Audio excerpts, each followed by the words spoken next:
Breast feeding बहुत tough होता है। लोग कहते हैं कि ब्रेस्ट फीडिंग बहुत आसान है, बेबी अगर ब्रेस्ट फीड कर रहा है तो आपको बहुत अच्छा महसूस होगा। माई एक्सपीरियंस भाई, जब बेबी फीड करता था ना तो मतलब निpples बिल्कुल सोर हो जाते थे, बहुत पेन होता था। या न्यू मदर्स को क्या सजेशन देना चाहेंगे? मैं हर कपल्स को यही सजेशन दूंगी कि अगर आपकी वाइफ ने कंसीव किया है तो फिज़िकली और इमोशनली उनको ज़रूर दोनों तरह सपोर्ट की कीजिए। कई लोग बोलते हैं कि अब तुम्हारा वेट बढ़ रहा है, तो जाहिर सी बात है अंदर एक नन्ही सी जान पल रही है। कि जैसे डिलीवरी होती है तो फीमेल के सर के ऊपर कपड़ा लगा देते हैं, उनको रूम से नहीं निकलने देते, हवा का वो रहता है। तो hello everyone, welcome to our new podcast. आज का पॉडकास्ट प्रेगनेंसी के बारे में है, प्रेगनेंसी से जुड़ी कॉम्प्लिकेशंस के बारे में है, फैमिली और हस्बैंड कैसे सपोर्ट कर सकते हैं अपनी वाइफ्स को ड्यूरिंग प्रेगनेंसी, डाइट क्या क्या लेनी चाहिए, क्या क्या अवॉइड करनी चाहिए, और इन्हीं सभी चीज़ों के बारे में डिस्कशन करने के लिए हमने आज इन्वाइट किया है डॉक्टर कंचन को। सो वेलकम डॉक्टर कंचन।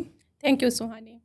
तो आज हम आपसे बात करेंगे प्रेगनेंसी की कुछ कॉम्प्लिकेशंस के बारे में कि वुमेन क्या क्या प्रेगनेंसी के दौरान फेस करती है। उन 9 महीने के दौरान वुमेन क्या क्या चेंजेस अपनी बॉडी में, अपनी लाइफ में क्या क्या चेंजेस एक्सपीरियंस करती हैं, और आज आप हमें बताएं कि वुमेन को क्या क्या कॉम्प्लिकेशंस फेस करने पड़ते हैं इन 9 महीनों के दौरान। तो हम प्रेगनेंसी के बारे में बात कर रहे हैं सुहानी। तो ड्यूरिंग प्रेगनेंसी देखा जाए तो जो फीमेल्स होती हैं वो फिज़िकल और इमोशनल बहुत सारे कॉम्प्लिकेशन को वो फेस करती हैं, क्योंकि उनके बॉडी में बदलाव आता है। जैसे ही यूट्रस यानी कि गर्भाशय का साइज़ बढ़ता जाता है तो उनका जो पाचन तंत्र होता है उस पर दबाव पड़ता है, तो वो कब्ज से रिलेटेड समस्या का सामना करती हैं। अर्ली मॉर्निंग आपने खुद नोट देखा होगा, चाहे आपके फैमिली में ही कोई जिन्होंने कंसीव किया होगा, अर्ली मॉर्निंग में उनको नोज़िया फील होती है, ये जैसी समस्या का वो सामना करती हैं। वॉमिटिंग, जैसे ही कुछ खाया वॉमिटिंग, इवन कि अगर वो किचन में खाना बनाने जा रही हैं तो कोई भी स्मेल हो, चाहे वो रोटी की स्मेल हो, चाहे वो सब्जी बना रही हैं उसकी स्मेल हो, तो उसकी स्मेल भी क्या करती है ड्यूरिंग प्रेगनेंसी फीमेल को बॉदर करती है, तो उनको नोज़िया होना, वॉमिटिंग होना, ये सारी समस्याओं को वो फेस करती हैं। इसके अलावा हम और भी समस्या पे अगर बात कर रहे हैं तो जैसे कि चिड़चिड़ाहट हो जाना, मूड स्विंग्स होना। ये आजकल हम बहुत ज़्यादा फेस करते हैं। मैंने अपनी भी प्रेगनेंसी में बहुत ज़्यादा, मेरे भी मूड स्विंग्स होते थे। मेरा जब फर्स्ट ट्राइमेस्टर था तो मैं बहुत ज़्यादा इरिटेट रहती थी, काम पे फोकस नहीं कर पाती थी। मतलब समझ जाओ कि मैं अलग बहुत सारे इमोशंस जो होते थे वो जनरेट होते थे। अब इसके पीछे का भी बहुत सारे कारण होते हैं, जैसे जो हमारे हार्मोन्स होते हैं, स्पेशली जो हमारा एस्ट्रोजन हार्मोन्स होता है, प्रोजेस्टेरोन हार्मोन्स होता है, इनमें परिवर्तन आ जाता है, इनमें चेंजेस आने लगते हैं, तो हमारा ऑटोमेटिक मूड स्विंग्स होगा, कभी गुस्सा आएगा, कभी रोना आएगा। तो ऐसी समस्याएं हम फीमेल्स बहुत ज़्यादा फेस करती हैं। इसके अलावा जैसे कि और भी बहुत सारी चीज़ें हैं, जैसे मिसकैरेज होना।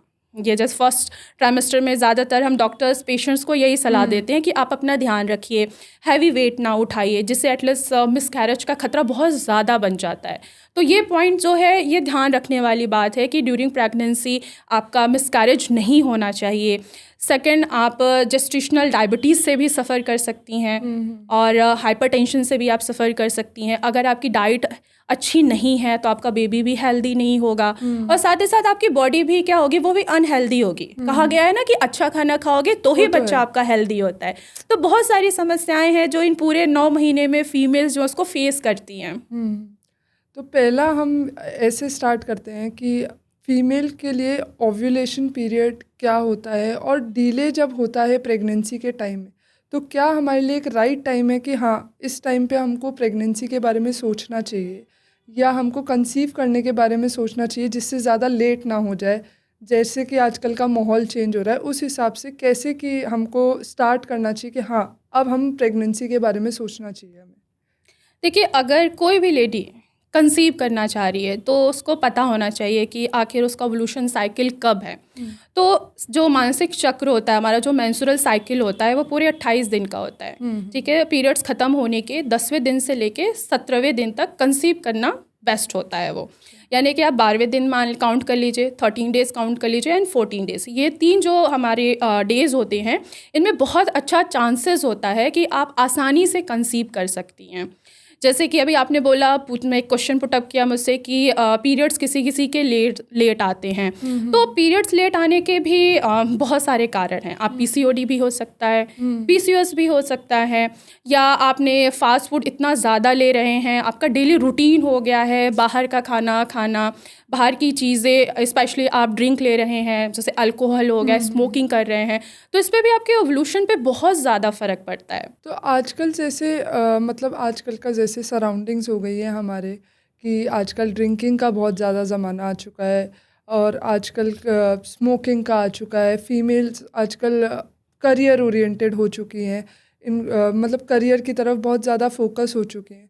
तो आपको क्या लगता है कि मतलब करियर की तरफ फोकस होना एक अच्छी बात है? फीमेल को मैं भी सपोर्ट करती हूँ कि हाँ, करियर ओरिएंटेड होना चाहिए, बट फैमिली को बढ़ाने के लिए ये चीज़ें क्या हमको सही से रखनी चाहिए, या हमको क्या करना चाहिए? देखिए, अगर हमें अपनी फैमिली आगे बढ़ानी है तो नो डाउट फीमेल्स को अपनी करियर पे भी फोकस करना चाहिए, लेकिन एक पीक पॉइंट होता है कि आपकी एज अगर इससे आगे बढ़ गई तो आपको कंसीव करने में थोड़ी सी प्रॉब्लम होगी।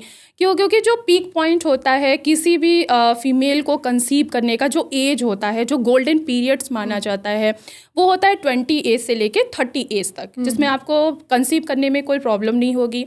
आपका जो बेबी होगा वो भी बहुत ज़्यादा हेल्दी होगा, आपकी प्रेगनेंसी भी हेल्दी होगी। जैसे जैसे आपकी एज बढ़ती जाएगी, आपको ये लगेगा कि चलो अभी मैं अपना करियर बना लेती हूँ। करियर बनाइए, नो डाउट, लेकिन साथ साथ में आप एटलीस्ट अपनी फैमिली प्लानिंग भी कर सकते हैं। ज़रूरी नहीं कि आप ऐसा हो कि आपने करियर बनाया, ठीक है, आपने 35, 36 या 40 के करीब आके आप अपना करियर बना रहे हो और आप अपने कंसीव नहीं कर रहे हो, तो आगे क्या होगा? आपकी जो प्रेगनेंसी होगी वो डिले होती जाएगी, आपके ओवल्यूशन क्या होंगे वो भी धीरे धीरे कम होते चले जाते हैं। जैसे जैसे हमारी एज बढ़ती है, जो हमारे ओवल्यूशन का टाइम होता है, जो ओवल्यूशंस होते हैं, वो भी धीरे धीरे डाउन होने लगते हैं। तो जो पीक पॉइंट है फीमेल्स का कंसीव करने का, जो एज होता है, गोल्डन पीरियड होता है, वो 20 to 30 ही होता है। मैं आपसे ये पूछना चाहूँगी कि जैसे फीमेल अब प्रेग्नेंट हो चुकी हैं, और हम फीमेल प्रेगनेंसी की तरफ जा चुके हैं, उसके अंदर हम लोग बहुत ज़्यादा चेंजेस देखते हैं। हमारी सोसाइटी एक बहुत अलग तरीके से बिहेव करती है। तो आपको क्या लगता है फीमेल प्रेगनेंसी के दौरान मूड स्विंग्स, बहुत अलग अलग चीज़ें हैं जो फीमेल फेस करती है, तो उसमें फैमिली और हस्बैंड्स कैसे सपोर्ट कर सकते हैं कि हाँ, हम हमारी वाइफ को ऐसे सपोर्ट करें तो उनके लिए बेनिफिशियल होगा, और बहुत चीज़ें हैं। देखिए, during pregnancy ups and down तो होते रहते हैं, ठीक है, इमोशनल चेंजेस होते हैं, फिजिकल भी चेंजेस होते हैं, पेशेंट मेंटली भी बहुत ज़्यादा अनकंफर्टेबल हो जाता है क्योंकि उसका वेट बढ़ रहा है, उसकी बॉडी क्या है, पहले की तरह नहीं है। तो हम बात कर रहे हैं कि फैमिली को सपोर्ट करना चाहिए या नहीं करना चाहिए। तो फैमिली को जाहिर सी बात है सपोर्ट करना चाहिए, क्योंकि वो आपके घर में एक नन्ही सी जान लेकर आ रही है। तो अगर आप उसको सपोर्ट नहीं करेंगे तो वो मेंटली क्या होगी, डिस्टर्ब होगी। जहाँ मेंटली डिस्टर्बेंस आई वहाँ पे बेबी का जो हेल्थ है, बेबी का जो ब्रेन डेवलप होगा, वो वहाँ पे बेबी प्रॉपर तरीके से डेवलप नहीं हो पाएगा। उसको डाउन सिंड्रोम भी हो सकता है, और क्या कहते हैं कि इन फ्यूचर, जैसे कि बच्चा आपने देखा होगा बहुत ज़्यादा चिड़चिड़ा होती है, उसको होता है कि कोई उसे प्यार नहीं कर रहा है। तो ऐसी सारी डिजीज़ेज़ जो हैं वो बेबी में डेवलप होनी स्टार्ट हो जाती हैं।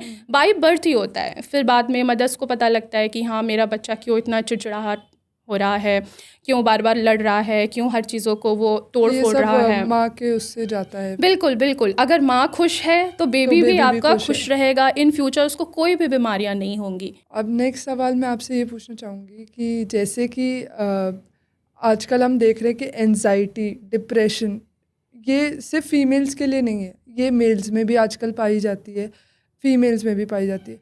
अगर कोई वुमेन एंजाइटी, डिप्रेशन इन सब से ग्रस्त है या इन सब को फेस कर रही है, तो मतलब क्या क्या उस चीज़ के लिए हमको करना चाहिए जिससे कि प्रेगनेंसी में वो चीज़ इफ़ेक्ट ना करे, आपकी प्रेगनेंसी वो स्मूथली निकले, डिप्रेशन से आप कैसे निकलें बाहर, उसके लिए आप क्या ऑडियंस को बताना चाहिए?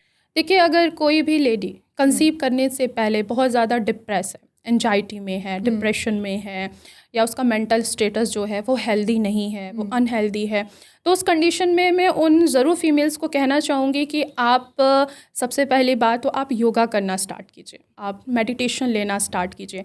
जहाँ आप योगा करना स्टार्ट करेंगे वहीं पे आपके हार्मोन्स में चेंजेस आना स्टार्ट हो जाएगा। आपका जो डोपामाइन है, ठीक है, जो हमें स्ट्रेस बहुत ज़्यादा बढ़ाता है, इमोशनली हमें इफ़ेक्ट करता है, तो वो क्या होगा, वो आपका बैलेंस में आना स्टार्ट हो जाएगा।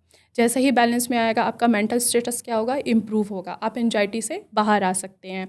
मेडिटेशन करिए, मेडिटेशन बहुत ही अच्छा ऑप्शन होता है कि अगर आप मेंटली डिस्टर्ब हैं, बहुत ज़्यादा डिप्रेशन में हैं, किसी चीज़ को लेकर डिप्रेशन में हैं, तो वहाँ से भी आप वापस आ सकते हैं। दूसरा, आप अपने फैमिली से बात कीजिए कि आखिर आपको किस बात का स्ट्रेस है, किस बात का डिप्रेशन है। अगर आप फैमिली से नहीं आप एक्सप्रेस कर पा रहे हो, अपने आप को खोल नहीं पा रहे हो, ओपन नहीं कर पा रहे हो, तो जाहिर सी बात है आपका कोई ना कोई फ्रेंड तो होगा, चाहे वो मेल फ्रेंड हो, चाहे वो फीमेल फ्रेंड हो, उसके साथ थोड़ा घुलिए, अपनी जो भी प्रॉब्लम्स है, दिक्कतें हैं, उनको उनके साथ शेयर करिए। शेयर कीजिए। बिल्कुल, जहाँ आपने फीलिंग्स को शेयर करना बंद कर दिया, अंदर ही अंदर आपने अगर उसको रखा, तो डिजीज़ेस अपने आप डेवलप होती हैं। फीमेल्स के जो मोस्ट इंपॉर्टेंट हार्मोन्स होते हैं, एस्ट्रोजन हार्मोन्स, प्रोजेस्टेरोन हार्मोन्स, ये तुरंत इम्बैलेंस होंगे, और टेस्टोस्टेरोन हार्मोन जो मेल के लिए बहुत ज़रूरी होता है, ठीक है, वो फीमेल्स में बढ़ना स्टार्ट हो जाता है। मेरा एक नेक्स्ट सवाल ये होगा आपसे कि जैसे कि आपने ये देखा होगा कि कुछ फीमेल कंसीव करने से पहले ही डायबिटिक होती हैं, अस्थमा का इशू होता है, तो अगर आपको पहले ही ये सारे इश्यूज़ हैं, बीपी का इशू भी होता है, तो अगर आपको यही शुरू से इश्यूज़ हैं, मैंने ये भी सुना है कि ड्यूरिंग प्रेगनेंसी भी ये इश्यूज़ डेवलप होते हैं आपके अंदर, तो अगर आपको ये इश्यूज़ हैं और अगर प्रेगनेंसी के बीच में इश्यूज़ हैं, तो उससे आप कैसे डील कर सकते हैं? देखिए, अगर प्रेगनेंसी से पहले आपको अगर हाइपरटेंशन है, या आप डायबिटिक के पेशेंट्स हैं, या आपको थायराइड की प्रॉब्लम है, या आपको अस्थमा है, चाहे कोई भी डिजीज़ है, तो फर्स्ट ऑफ ऑल पहले तो आप इन चीज़ों को बैलेंस करिए, इनको मेंटेन करिए। जैसे पहले हम हाइपरटेंशन की ही बात कर लें, तो आप अपने बीपी को मैनेज कीजिए, प्रॉपर मेडिकेशन लीजिए, डॉक्टर से सलाह लीजिए कि आपका बीपी कंट्रोल में है। अगर कंट्रोल में है तो डॉक्टर की गाइडलाइन से ही आप कंसीव करिएगा। ऐसा नहीं कि आपको ब्लड प्रेशर है, आप मेडिसिन ले रहे हैं और आपने कंसीव कर लिया, तो इन फ्यूचर में क्या होगा कि आपका ड्यूरिंग प्रेगनेंसी आपका बीपी बढ़ सकता है, क्योंकि जैसे जैसे आपके बेबी का ग्रोथ होता है, ठीक है, आपका जो गर्भाशय है वो भी बढ़ने लगता है, और बढ़ते जितने भी हमारे ऑर्गन्स हैं, चाहे वो किडनी है, चाहे हमारा लीवर है, चाहे हमारा ब्लैडर ही क्यों ना हो, उस पर प्रेशर पड़ता है, दबाव पड़ता है। तो इस कंडीशन में जो किडनी है, किडनी पे ज़्यादा प्रेशर पड़ेगा। किडनी क्या है, वो हमारे ब्लड प्रेशर को मैनेज करती है। जब उस पर ज़्यादा प्रेशर पड़ेगा, ऑलरेडी आप बीपी के पेशेंट हैं या आप शुगर के पेशेंट हैं, तो उससे इन फ्यूचर में आपकी बीपी भी बढ़ सकता है और आपको प्री इंक्लैम्सिया भी हो सकता है। सही का मतलब कि आपका बेबी अभी 7th मंथ हुआ या 3 मंथ का है, प्रॉपर तरीके से कुछ भी डेवलप नहीं हुआ है, 7 मंथ में अगर लंग्स भी डेवलप नहीं होते हैं, तो या तो प्री मैच्योर डिलीवरी करानी पड़ती है। तो इस कंडीशन में एटलीस्ट आपको प्रॉपर मेडिकेशन लेना बहुत ज़रूरी है। साथ ही साथ योगा करिए, मेडिटेशन कीजिए, और इसके अलावा आप अपनी जीवन शैली में बदलाव लाइए।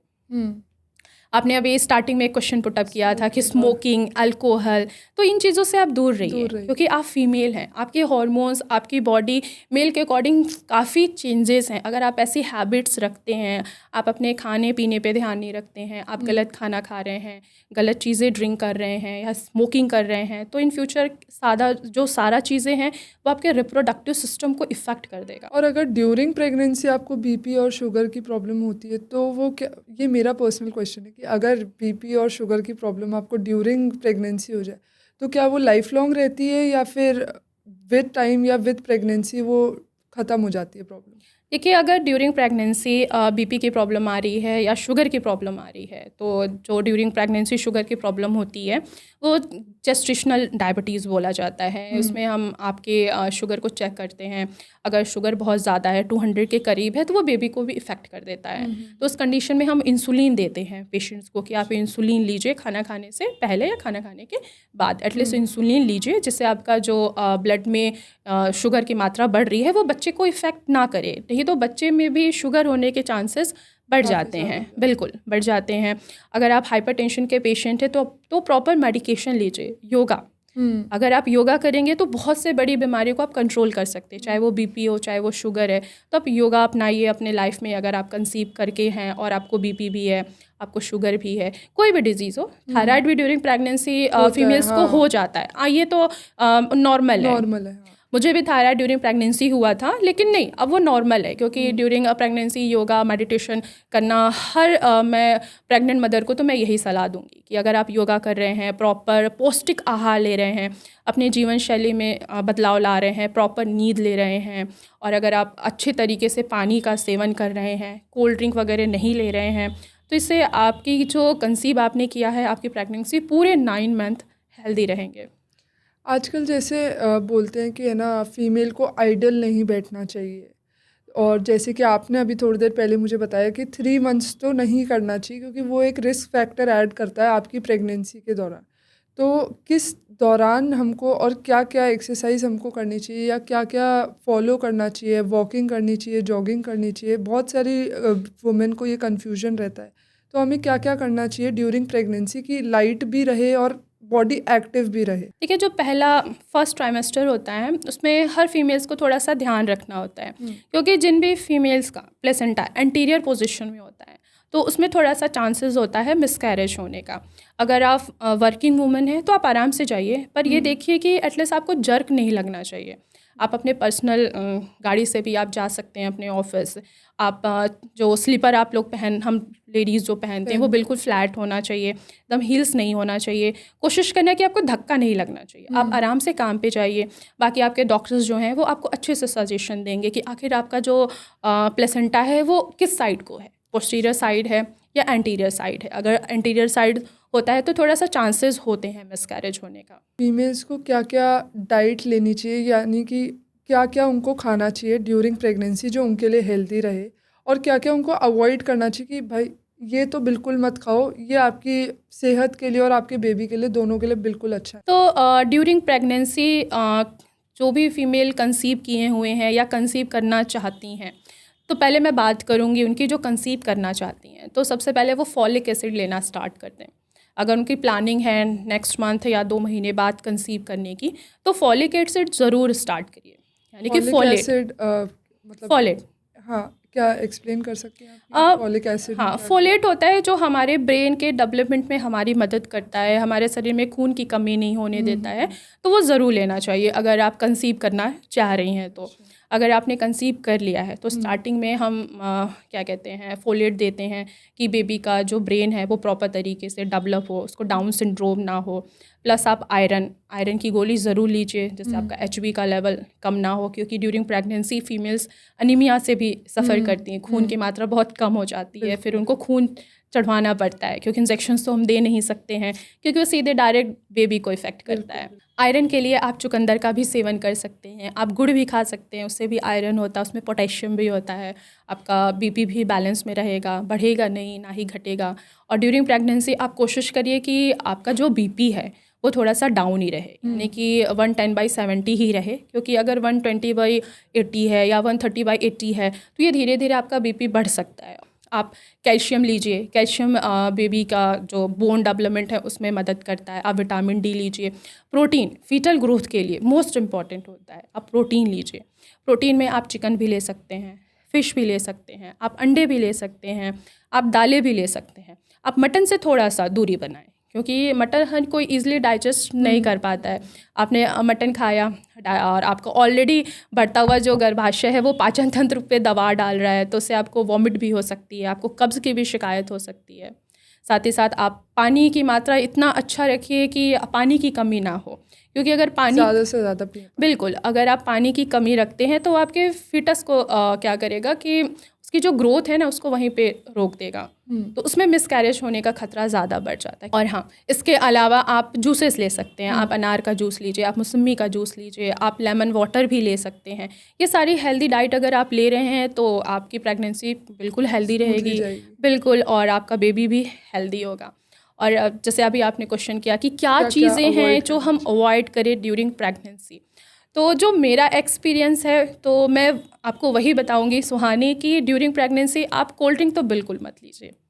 जितने भी सॉफ्ट ड्रिंक हैं, ठीक है, उसमें एक तो शुगर बहुत ज़्यादा होता है, ठीक है, केमिकल्स बहुत ज़्यादा होता है। साथ ही साथ जैसे कि जो रॉ एग है, कच्चा अंडा नहीं खाइए, आप कच्चे चिकन नहीं खाइए, कच्चा फ़िश नहीं खाइए, कच्चा वेजिटेबल्स नहीं खाइए। अगर आप इनका सेवन करते हैं वो तो सीधा इफ़ेक्ट आपके फिटस को ही करेगा। नेक्स्ट हम बात करेंगे कि नॉर्मल डिलीवरी और सी सेक्शन डिलीवरी में क्या फ़र्क है, और आप क्या मतलब बताएंगी कि नॉर्मल डिलीवरी की तरफ हमको ज़्यादा जाना चाहिए या फिर हमको सी सेक्शन की तरफ ज़्यादा जाना चाहिए? तो नॉर्मल डिलीवरी और सी सेक्शन ये तो डॉक्टर्स के ऊपर डिपेंड नहीं करता है, ये डिपेंड करता है कि आखिर जो अंदर बेबी है, ठीक है, वो कैसा है, हेल्दी तो है, उसको ब्लड सप्लाई अच्छे से मिल रही है, जो अम्बिलिकल कॉर्ड है वो गर्दन में फोल्ड तो नहीं हुआ है। हम देखते हैं बच्चा हेल्दी है तो नॉर्मल हो सकता है, मदर अगर हेल्दी है तो भी नॉर्मल हो सकता है। हम पेन के लिए पेन रिड्यूस करते हैं जिससे नॉर्मल डिलीवरी होती है। लेकिन अगर बच्चे को ब्लड सप्लाई नहीं मिल रही है, बच्चे का वेट सिर्फ 2 किलो है या 2.5 किलो है, तो उस कंडीशन में हमें सिजेरियन करना पड़ता है। हमें मदर का हेल्थ भी देखना होता है, बेबी का भी हेल्थ देखना होता है। बट मैंने ये सुना है कि सी सेक्शन डिलीवरी होने के बाद मदर के ऊपर बहुत ज़्यादा प्रेशर आ जाता है कि उनकी हेल्थ पे बहुत असर आता है, वो बहुत टाइम तक सफ़र करती रहती हैं सी सेक्शन डिलीवरी का। तो क्या ये ऐसा होता है या ठीक है कि नॉर्मल जैसे डिलीवरी होती है वैसा ही रहता नहीं, ऐसा कुछ नहीं है कि सी सेक्शन कराने के बाद जो फीमेल है उनकी बॉडी अनहेल्दी हो जाती है। नहीं, डिलीवरी के बाद चाहे वो नॉर्मल डिलीवरी हो चाहे वो सी सेक्शन ही क्यों ना हुआ हो, फीमेल को अपने शरीर का ख्याल रखना होता है। ये जो पूरे 40 दिन होते हैं ना, उनको गर्म पानी लेना होता है, है? अच्छा। गर्म पानी लेना होता है, प्रोटीन ज़्यादा लेना होता है, ऐसी डाइट लीजिए जिससे एटलीस्ट आपकी बॉडी जो है ना वो अंदर से हील हो, क्योंकि 7 लेयर कट होती है, उनको हील करने में ना थोड़ा सा टाइम लगता है। आपको प्रोटीन लेना चाहिए, ठंडे ठंडे पानी से नहीं नहाना है। अगर आप ठंडे पानी हाँ, से जैसे मैंने ये देखा है कि जैसे ही डिलीवरी होती है तो फीमेल के सर के ऊपर कपड़ा लगा देते हैं, उनको रूम से नहीं निकलने देते, हवा का वो रहता है।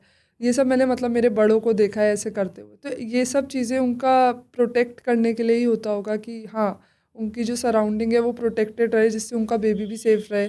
जैसे कि मदर अगर सेफ़ रहेगी तो बेबी भी सेफ़ रहेगा। इसी के लिए ये सारी चीज़ें की जाती हैं।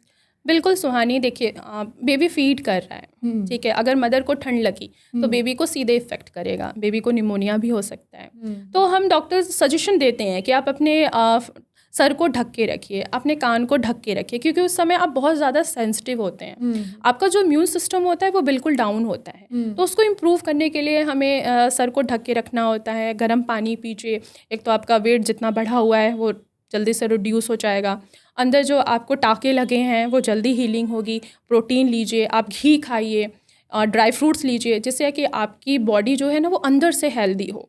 हाँ, तो कंचन मैम मेरी एक फ्रेंड है जिसको ना पीसीओएस की प्रॉब्लम थी। तो जब वो कंसीव कर रही थी तो उसने काफ़ी सारे चैलेंजेस को फेस किया कि नहीं हो पा रहा, बहुत चीज़ें चेंज हुई, डॉक्टर के पास भी गए, कैसे क्या करें, फिर उसके ब्लीडिंग का भी इशू आ गया। उसके बाद भी वो बहुत ज़्यादा ट्राई कर रही है कि कंसीव कर पाए, बट अभी तक भी कुछ सक्सेसफुल हो नहीं पाया। तो मैं उसको भी सजेशन देना चाहूँगी कि हाँ, कि कैसे कर सकते हो आप कंसीव अगर आपको पीसीओएस का प्रॉब्लम है, और अगर ये प्रॉब्लम है तो हम इसको ओवरकम कैसे कर सकते हैं? तो अगर कोई भी फीमेल को पीसीओएस है, यानी कि पॉलीसिस्टिक ओवेरियन सिंड्रोम है, जहाँ पे सिंड्रोम आ गया, तो इसको कंट्रोल करना बहुत ज़रूरी होता है। डिजीज़ और सिंड्रोम में काफ़ी अंतर होता है। हम सिंड्रोम की बात कर रहे हैं तो यहाँ पे क्या है कि हार्मोन्स इम्बैलेंस हुआ, प्लस आपका जो ओवल्यूशन है वो भी इम्बैलेंस हो गया, तो उसमें कंसीव करने में काफ़ी टाइम लग जाता है। अगर किसी फीमेल ने कंसीव कर भी लिया है तो उसका क्या होगा कि उसका मिसकैरेज हो जाता है। अगर पीसीओएस है तो इनफर्टिलिटी के चांसेस 100% बढ़ जाते हैं। तो ड्यूरिंग अगर आप पीसीओएस से सफ़र कर रही हैं तो फर्स्ट ऑफ़ ऑल मैं हमेशा हर पेशेंट को यही सजेशन देती हूँ कि आप अपने जीवन शैली में बदलाव लाइए। आपका लाइफस्टाइल कहीं ना कहीं ज़रूर बिगड़ा हुआ है। आप बहुत देर तक सो रहे हो, बहुत लेट में उठ रहे हो, आपका खान पीन बहुत गलत है, आप ऐसे स्मोकिंग कर रहे हो या आप अल्कोहल ले रहे हो या बहुत ज़्यादा आप फास्ट फूड का सेवन कर रहे हो। मार्केट में आजकल बहुत ज़्यादा फास्ट फूड हो चुका है, जैसे कि पिज़्ज़ा हो गया, बर्गर हो गया। आजकल बिना इसके चाहे फीमेल हो चाहे वो मेल ही क्यों ना हो, इसके बगैर वो नहीं रह रहे हैं। तो यहाँ आप अपनी जीवन शैली में थोड़ा सा बदलाव लाइए। ऐसा आप खाना खाइए जिसमें एंटीऑक्सीडेंट हो, जैसे कि बहुत सारे फ्रूट्स हैं जिनमें एंटीऑक्सीडेंट होता है, एप्पल होता है, पीसीओएस के लिए रामबाड़ होता है ये। तो इससे अगर आप ये सजेस्ट करेंगे कि अगर आपने अपनी जीवन शैली को सुधार लिया तो ये सारी प्रॉब्लम्स आप फेस नहीं करेंगे और आपको ये चीज़ें जो सफ़र करना पड़ता है ड्यूरिंग प्रेगनेंसी और जिससे आप खुद भी फील डिप्रेस ही करते हैं, एंड में आपको कुछ नहीं होता, आप खुद ही फील डिप्रेशन में जाएंगे। तो ये चीज़ें अगर आप अपनी जीवन शैली को चेंज कर लेंगे तो ये चीज़ें आप फेस नहीं करेंगे। बिल्कुल सुहानी, अगर आप अपने जीवन शैली में बदलाव लाते हैं तो काफ़ी चीज़ें चेंजेस हो जाती हैं। क्योंकि अगर आप पीसीओएस से सफ़र कर रही हैं या कोई भी फीमेल पीसीओएस से सफ़र करती है तो क्या उसको डायबिटीज़ होने का खतरा बढ़ जाता है, ठीक है, क्योंकि हार्मोन्स इम्बैलेंस हो गए ना, इंसुलिन। शायद मेरी फ्रेंड को डायबिटिक भी है वो। हाँ, तो अगर आपको डायबिटीज़ है तो फर्स्ट ऑफ ऑल पहले अपने डायबिटीज़ को कंट्रोल करिए कंसीव करने से पहले। क्योंकि अगर आप कंसीव कर रहे हो और आप अपने डायबिटीज़ को कंट्रोल नहीं कर रहे हो तो क्या होगा, आपके बेबी पे इफेक्ट पड़ेगा। आपका बेबी जो है वो हेल्दी नहीं होगा, उसको इन फ्यूचर कोई ना कोई प्रॉब्लम्स आ सकती है। किडनी से रिलेटेड प्रॉब्लम आ सकती है, लीवर से रिलेटेड प्रॉब्लम हो सकती है, पैंक्रियास से रिलेटेड प्रॉब्लम हो सकती है, कुछ भी हो सकता है। बेबी का ब्रेन जो है, जो ज़रूरी होता है ना ड्यूरिंग प्रेगनेंसी, बेबी का ब्रेन विकसित होना बहुत ज़रूरी होता है। अगर आप पीसीओएस से सफ़र कर रही हैं तो क्या होगा, बेबी पे ही सारा इफ़ेक्ट पड़ेगा। तो किसी भी फीमेल को पोस्टमार्टम डिलीवरी के लिए कैसे प्रिपेयर करना चाहिए? जैसे हमने देखा आजकल शुरू से ही बैग बनने शुरू हो जाते हैं कि हाँ हम हॉस्पिटल जाएंगे तो हम ये चीज़ें प्रिपेयर करके लेके जा सकते हैं। तो आप क्या सजेस्ट करेंगी कि पोस्टमार्टम के लिए हमको क्या क्या चीज़ें करनी चाहिए और क्या क्या फ़ीमेल को अपने लिए भी करनी चाहिए और बेबी के लिए भी करनी चाहिए? जैसे कि मैं मेरी नानी, दादी और मम्मी वगैरह सबके साथ रहती हूँ, तो उन लोगों ने मेरे को यही बताया कि भाई अगर आपको कंसीव करना है और अगर आप प्रेग्नेंट होते हो तो आप ये ध्यान रखो कि आपको नॉर्मल डिलीवरी पे ही जाना है, आपको सी सेक्शन की तरफ नहीं जाना, क्योंकि उसके अलग कॉम्प्लिकेशंस हैं और बहुत चीज़ें हैं उसकी। तो आप क्या सजेस्ट करेंगी डॉक्टर कि नॉर्मल डिलीवरी के लिए हमको क्या क्या हम ले सकते हैं, क्या क्या हमको करना चाहिए कि हाँ एक वुमेन की नॉर्मल डिलीवरी हो और वो सक्सेसफुल रहे? तो अगर हम नॉर्मल डिलीवरी कराना चाह रहे हैं किसी भी पेशेंट का, या कोई भी जो भी फीमेल कंसीव की हुई हैं वो चाहती हैं कि उनकी डिलीवरी वो नॉर्मल हो, बिल्कुल स्मूथ हो, तो नॉर्मल डिलीवरी के लिए एक तो आपकी डाइट हेल्दी होनी चाहिए, प्लस आपको सारा टाइम पूरे 9 महीने सोना नहीं है, रेस्ट नहीं करना है, बैठे नहीं रहना है, आपको काम करना है। आप घर का भी काम कर सकते हैं, आप अपने ऑफिस में भी काम कर सकते हैं, आप रेगुलर वॉक करिए, और उससे अच्छा है कि आप डक वॉक करिए। जैसे ही हमारा 8वां मंथ स्टार्ट होता है, पूरा 9वां मंथ आने लगता है, 9वां मंथ स्टार्ट हुआ तो उस समय आप डक वॉक करिए, वो सबसे अच्छा ऑप्शन होता है आप नॉर्मल डिलीवरी के लिए। देखा जाए नॉर्मल डिलीवरी और सिजेरियन में काफ़ी एज फैक्टर भी आ जाता है। जैसे पहले हमारी नानी जो थी, दादी थी, खुद की मेरी जो मम्मी हैं वो उनकी नॉर्मल डिलीवरी होती थी, क्योंकि उनकी शादी जो होती थी बहुत पहले हो जाती थी। हाँ। और वो 15, 16 या 20 के एज में ही उन्होंने कंसीव कर लिया। तो उस समय जो एब्डोमेन के जो मसल्स होते हैं, जो हमारा यूट्रस होता है, वो क्या है, मतलब ईजिली आप नॉर्मल डिलीवरी कर सकती हैं। लेकिन इस कंडीशन में क्या है कि अब हमारी शादी ही लेट हो रही है। आजकल शादी लेट हो रही है। एज किसी की एज 30 है, किसी की एज 32 है, 35 के बाद शादियाँ हो रही हैं। तो इस कंडीशन में अगर आप ये सोचोगे कि नॉर्मल डिलीवरी हो जाए तो थोड़ा सा मुश्किल है।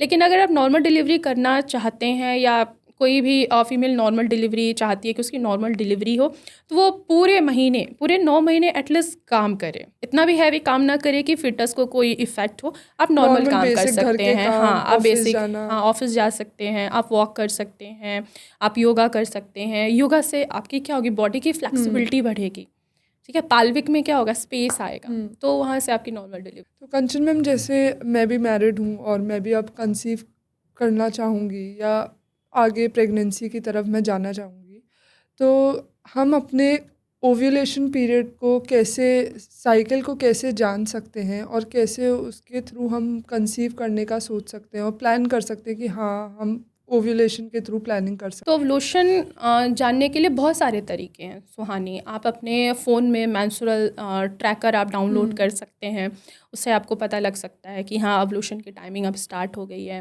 दूसरा, आपकी बॉडी, जो हमारा बॉडी बेसल टेम्परेचर होता है ना, ओव्यूलेशन के टाइम पे थोड़ा सा बढ़ जाता है। आपने नोटिस किया होगा कि हाँ जब ओव्यूलेशन होता है तो उस समय हमें हल्की हल्की ठंड लगने लगती है, क्योंकि हमारा बॉडी का जो टेम्परेचर है ना वो थोड़ा सा इंक्रीज़ हो जाता है। तीसरा, आप ये भी नोटिस कर सकते हैं कि हमारे विजाइना से जो म्यूकस निकलता है वो बिल्कुल ट्रांसपेरेंट होता है, बिल्कुल ट्रांसपेरेंट। वो आपका ओव्यूलेशन टाइम होता है।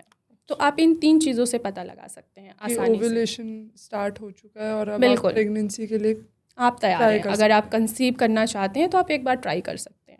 तो डॉक्टर कंचन, जैसे हमारी दादी नानी वगैरह सब साथ में हैं और वो ये बोलते हैं कि प्रेगनेंसी के दौरान ये फ्रूट्स तुमको खाने चाहिए, ये ड्राई फ्रूट्स खाने चाहिए, तो आप क्या सजेस्ट करेंगे कि हाँ ये फ्रूट्स आप खाएंगे तो प्रेगनेंसी के दौरान ये सही रहते हैं हमारे लिए? तो कौन कौन से फ्रूट्स हैं जो हमको खाने चाहिए प्रेगनेंसी के दौरान? ड्यूरिंग प्रेगनेंसी अगर कोई भी फीमेल कंसीव की हुई हैं तो उनको सबसे पहले हम बात करते हैं कि कौन से फ्रूट्स हैं जो उनको नहीं खाना चाहिए। खासकर तो पहला है अनानास। अनानास नहीं खाना चाहिए फीमेल्स को, उससे उनको मिसकैरेज होने का खतरा बढ़ जाता है। इसके अलावा जो पीचेस हैं आप उनका सेवन नहीं करना चाहिए। आपको ना पपीता का सेवन नहीं करना चाहिए, इससे बहुत ज़्यादा खतरा होता है। जो आपने कंसीव किया हुआ है मिसकैरेज होने का खतरा ज़्यादा होता है। पपीता से सबसे ज़्यादा होता है, क्योंकि आप पपीता ले रहे हो, कच्चा पपाया जो हरा होता है बिल्कुल, अगर आप उनका सेवन करते हैं तो यूट्रस के अंदर कॉन्ट्रैक्शन होने लगेगा। जहाँ कॉन्ट्रैक्शन हुआ वहीं पे ब्लीडिंग स्टार्ट हुई, बच्चा क्या हुआ आपका, वो बाहर आ जाना है थ्रू ब्लड। तो हमें पपीता हम अवॉइड ही करना चाहिए। इसके अलावा बहुत सारे फ्रूट्स हैं जो आप ड्यूरिंग प्रेगनेंसी ले सकते हैं, जैसे अनार। आप अनार खाइए, आप अनार का जूस भी ले सकते हैं। अगर आपको अनार नहीं खाया जा रहा है तो आप अनार का जूस ले लीजिए, इससे क्या होगा, एक तो आयरन की कमी पूरी होगी। आप संतरा लीजिए, संतरे से क्या होगा कि बेबी का जो ब्रेन है वो अच्छे से डेवलप होगा। कहा जाता है संतरा खाइए, अपने खाने में ऐड कीजिए, आपके बेबी का जो हेयर है वो बहुत सिल्की होगा, हेयर ग्रोथ बहुत अच्छी होगी। आप ड्राई फ्रूट्स में आप नारियल खा सकते हैं, आप कोकोनट वाटर लीजिए, इससे आपके सारे इलेक्ट्रॉल्स बैलेंस रहेंगे, बीपी की प्रॉब्लम्स नहीं होगी, आपका तो बीपी बैलेंस होगा। काजू पिस्ता और ये सब खाते हैं प्रेगनेंसी के दौरान, तो क्या ये गर्मी करते हैं, ये खाने चाहिए या नहीं खाने चाहिए, इसका क्या है? देखिए, ड्यूरिंग प्रेगनेंसी हम डॉक्टर्स हर पेशेंट को यही सजेशन देते हैं कि आपकी जो डाइट होगी वो हेल्दी होनी चाहिए। और ड्राई फ्रूट्स गर्म नहीं होते हैं, आप उनको डिप करिए, डिप करके बिल्कुल आप डिप करिए और डिप कर दीजिए, शोक कर दीजिए, अब सुबह उठ के खाइए, एक नारियल तो पानी लीजिए, कोई प्रॉब्लम नहीं होगी। आपका बेबी डेवलप होगा, अंदर से उसका ब्रेन डेवलप होगा, आपको खून की कमी नहीं होगी, बेबी को कैल्शियम की कमी नहीं होगी, विटामिन की कमी नहीं होगी, और फर्स्ट ऑफ ऑल उसका इम्यून सिस्टम जो है वो भी इम्प्रूव होगा। ब्रेस्ट फीडिंग के लिए फ़ीमेल को कैसे प्रिपेयर करना चाहिए और मतलब क्या क्या करना चाहिए कि हाँ ब्रेस्ट फीडिंग के लिए प्रॉब्लम ना आए उनको? ब्रेस्ट फीडिंग बहुत टफ होता है। लोग कहते हैं कि ब्रेस्ट फीडिंग बहुत आसान है, बेबी अगर ब्रेस्ट फीड कर रहा है तो आपको बहुत अच्छा महसूस होगा। माई एक्सपीरियंस भाई, जब बेबी फीड करता था ना तो मतलब निप्पल्स बिल्कुल सोर हो जाते थे, बहुत पेन होता था। तो उसके लिए, और कभी कभी ये भी बहुत सारी प्रॉब्लम्स आती हैं कि बेबी शक कर रहा है लेकिन मिल्क नहीं आ रहा है, तो इससे भी फीमेल्स बहुत ज़्यादा परेशान रहती हैं। तो इसके लिए आपको एक तो आपकी डाइट अच्छी होनी चाहिए। अगर आप डिलीवरी हो गई आपकी, एक तो वैसे ही डॉक्टर्स 24 घंटे आपको कुछ नहीं कहते हैं, कुछ खाइए कुछ पीजिए, कुछ नहीं खाना होता है, जो हमारा खुद का एनर्जी लेवल होता है वो थोड़ा सा डाउन रहता है। तो ब्रेस्ट फीडिंग बहुत ही ज़्यादा टफ जॉब होता है कि ये बेबी शक कर रहा है, आपको बहुत पेन होगा, मिल्क नहीं निकल रहा है, तो उसके लिए आप अपने डॉक्टर से सजेशन लीजिए। आपको मिल्क पाउडर देंगे पीने के लिए, जिससे एटलीस्ट मिल्क बने और बेबी का टमी जो हो वो फुलफिल। तो अब मैं आपको बोलना चाहूँगी कि अब आप न्यू मैरिड कपल या न्यू मदर्स को क्या सजेशन देना चाहेंगी कि वो अपनी प्रेगनेंसी को कैसे स्मूथली निकाल सकते हैं और कंसीव करने के क्या क्या वो चीज़ें हैं जो वो अपना सकते हैं जिससे ईजीली प्रेगनेंसी का प्रोसेस उनके लिए ईजी हो जाए? देखिए, तो अगर जितने भी न्यू मैरिड कपल हैं तो अगर वो कंसीव करना चाहते हैं तो फर्स्ट ऑफ ऑल पहले एक दूसरे से बात करिए, एक दूसरे को समझिए कि हाँ आपकी पार्टनर कंफर्टेबल है कंसीव करने के लिए। अगर कंफर्टेबल है तो आप ट्राई कर सकते हैं। अगर पार्टनर ने कंसीव कर लिया है, ठीक है, तो आप अपने खाने में अच्छी डाइट रखिए, प्रोटीन लीजिए, फाइबर लीजिए, मिनरल्स लीजिए, जूसेस लीजिए, पानी लीजिए, जिससे आपका बेबी हेल्दी हो। और मैं हर कपल्स को यही सजेशन दूंगी कि अगर आपकी वाइफ ने कंसीव किया है तो फिज़िकली और इमोशनली उनको ज़रूर सपोर्ट दीजिए, बिल्कुल, क्योंकि मैंने खुद देखा है कई लोग बोलते हैं कि अब तुम्हारा वेट बढ़ रहा है, तो जाहिर सी बात है अंदर एक नन्ही सी जान पल रही है, उस नन्ही सी जान को पालने के लिए बहुत कुछ चीज़ें खानी होती हैं। बेबी का वेट भी ग्रो करना होता है और बेबी के वजह से फ़ीमेल का भी वेट थोड़ा सा बढ़ने लगता है। तो देखा गया है बहुत सारे हस्बैंड कमेंट्स कहते हैं कि तुम पहले जैसी नहीं हो, पहले जैसी नहीं दिख रही हो, बॉडी शेविंग करते हैं। तो ऐसा नहीं करना चाहिए, नहीं करना आपको एटलीस्ट फिजिकली मेंटली उसको सपोर्ट दीजिए, बॉडी तो दोबारा से वैसे हो सकती है। फीमेल को कैसे अपनाना चाहिए अपनी बॉडी को? Be positive about your body. ठीक है, कुछ चेंजेस हैं जो आप अपनी लाइफ में लेके आए हैं, आप दोनों कपल की इच्छा से लेके आए हैं आप अपनी लाइफ में चेंजेस।